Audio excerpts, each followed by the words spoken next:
Chers auditeurs, dans ce nouvel épisode, nous allons parler de la cession d'entreprises du secteur des paysagistes en 2026 et des leviers pour optimiser leur valorisation.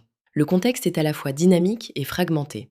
En France, environ 1300 agences privées de conception réalisaient 401 millions d'euros de chiffre d'affaires en 2023, avec une croissance de 2,5% en 2024, selon les sources sectorielles mentionnées. À l'échelle mondiale, le marché est évalué à des centaines de milliards et pourrait atteindre 484,8 milliards de dollars d'ici 2030, avec un CAGR d'environ 6,7%. Ces chiffres traduisent une consolidation croissante et un attrait fort pour les acteurs bien positionnés dans la maintenance et l'ingénierie écologique, tout en restant sensibles à la durabilité et à l'appétit des acquéreurs. Dans ce cadre, la fenêtre de cession est perçue comme favorable dès 2026 sous l'impulsion des marchés publics, de l'appétit des acheteurs et d'un cadre réglementaire valorisant la durabilité. Nous explorons les types d'acquéreurs, stratégies comme Idverd, fonds financiers et family office, ainsi que des scénarios MBO et MBI. Pour les dirigeants vendeurs, les leviers clés portent sur une gouvernance renforcée et un X revenu attractif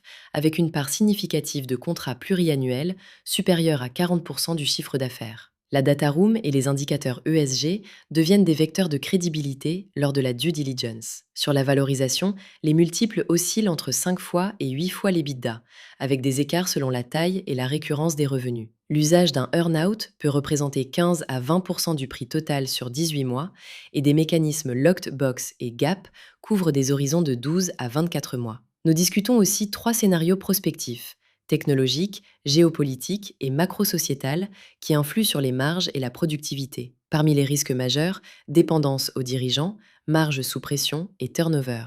Des plans de fidélisation et des relais opérationnels sont essentiels. Enfin, les axes prioritaires pour le dirigeant vendeur. Réduire la dépendance aux dirigeants, accroître la récurrence des revenus, structurer la data room, sécuriser les talents et renforcer la visibilité ESG, structure une préparation solide en amont de la session. Si cet épisode vous parle, partagez-le, abonnez-vous et consultez le blog pour approfondir les points abordés ou contactez-nous pour discuter de votre situation.